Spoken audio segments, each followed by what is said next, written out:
अरे तो हमरे मना कइले पे मनबू हमरा के सुनही के बा बोला का कहत करी घमे घमे काम हमर जोर गइल चाम। अरे कहाँ जरल बाहो करी घमे घमे काम हमर जोर गइल चाम। ले ले ऐता किरमिया गोराए वाला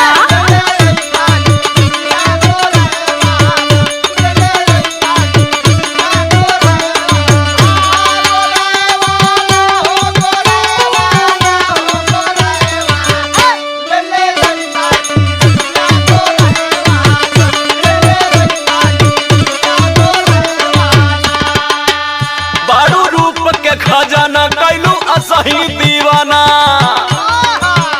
बड़ू रूप के खजाना कैलू असही दीवाना। गोरी और गोरा के हमर जान ले बुका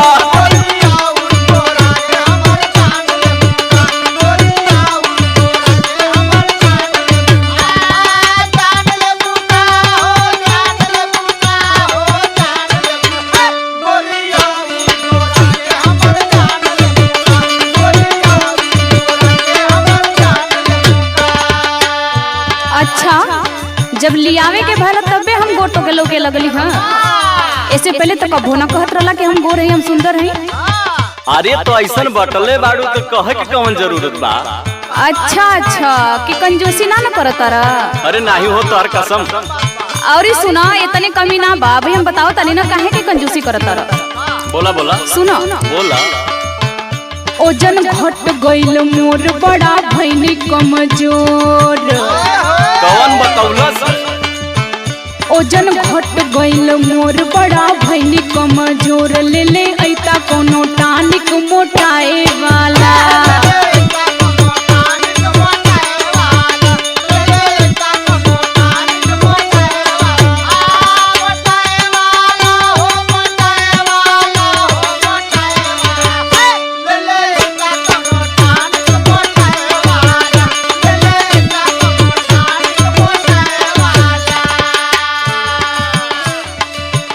तुम मोटाए के फेरा में पड़ल हो और का तोहार वजन वैसे ही बढ़ गइल बा और मोटाए के कहतड़ू। अरे तो हमरे चली ना जाता देखो तोरा ना गिर जाता री। अरे तो उल्टे बतियावत हो इतना मोटा गइल हो कि तोहरा से कैसे चल जाई। फैट बढ़ गइल बा तोहार कंट्रोल करा। सुना है बात बोला बोला। बाड़ू 70 के पार जो खवली कई बार। हाँ हाँ भी है कहबा। बाड़ू 70 के पार जो खवली कई बार। गोरी और मोटा के हमर जान ले बुका।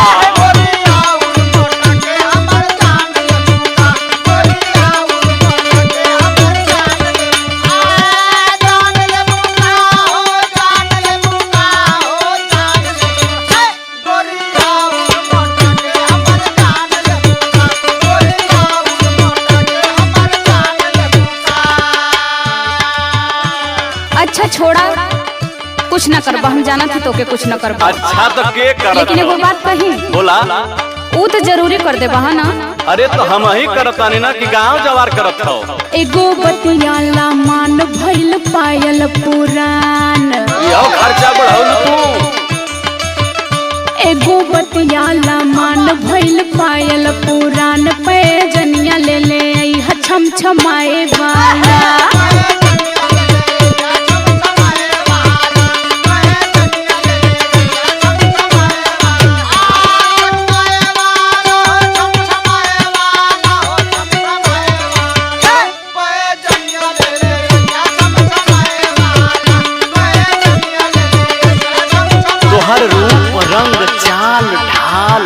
वैसे ही जान मारबा और ऊपर से काहे इतना टिटिमा बतियाओ तू तो हमार जाने ले बुका।